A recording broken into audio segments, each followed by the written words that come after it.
میں اس وقت موجود ہوں پمز ہاسپٹل کی اس آئسولیشن وارڈ کے بالکل باہر، جہاں پہ کہ کرونا وائرس کے سسپیکٹڈ کیسز کو رکھا جا رہا ہے اور ان کے ٹیسٹ کیے جا رہے ہیں. ٹیسٹنگ کی سہولیات کہا جا رہا ہے یہیں جو سینٹر ہے انہوں نے کہا ہے کہ پمز ہاسپٹل کے پاس نہیں ہے. یہاں صرف سیمپل لیے جاتے ہیں جو کہ NIH اسلام آباد بھیجے جاتے ہیں.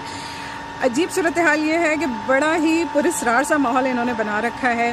آپ پرچی بنوائیں تو اسی وقت آپ سے کہا جاتا ہے کہ اگر آپ نے پچھلے 14 دن میں پاکستان سے باہر ٹریول کیا ہے تو ہی آپ کو چیک کیا جائے گا، لیکن اگر کوئی لوکلی اگر کسی کو یہ وائرس ہوا ہے تو اس کو یہاں چیک نہیں کیا جائے گا. وہ 6,000 روپے دے کے NIH سے ڈائریکٹ جا کے چیک کروا سکتا ہے. دوسری جو عجیب صورتحال ہے وہ یہ کہ اگر کوئی ڈاکٹر بھی آپ کو ریفر کرتا ہے پمز ہاسپٹل کے لیے تو بھی پمز ہاسپٹل ایکسیپٹ نہیں کر رہا ہے ایسے پیشنٹس کو، اور کہا جا رہا ہے کہ سیدھا آپ NIH جائیں. میرے پیچھے آپ دیکھ سکتے ہیں یہ 3 جو چائنیز پیشنٹس ہیں، سسپیکٹڈ پیشنٹس ہیں، یہ یہاں اپنا ٹیسٹ کرانے آئے ہیں.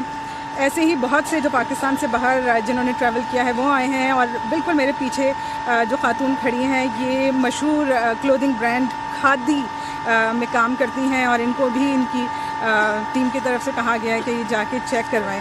اصل جو پرابلم ہے وہ یہ کہ وزیر اعظم صاحب نے کل ہی دعویٰ کیا ہے کہ پاکستان نے کرونا وائرس کی بڑی زبردست تیاریاں کی ہیں. گراؤنڈ پہ صورتحال بالکل مختلف ہے. پینک کی صورتحال یہ ہے کہ پتہ ہی کسی کو نہیں ہے. پمز ہاسپٹل جیسے بڑے ادارے میں بھی کسی کو نہیں پتہ ہے کہ کہاں جانا ہے، ایکچولی کس کا ٹیسٹ کرنا ہے، کس کا نہیں کرنا ہے. مشورہ تو سب کو یہی دیا جا رہا ہے کہ 6,000 روپے میں پرائیویٹلی ٹیسٹ کروا لیں.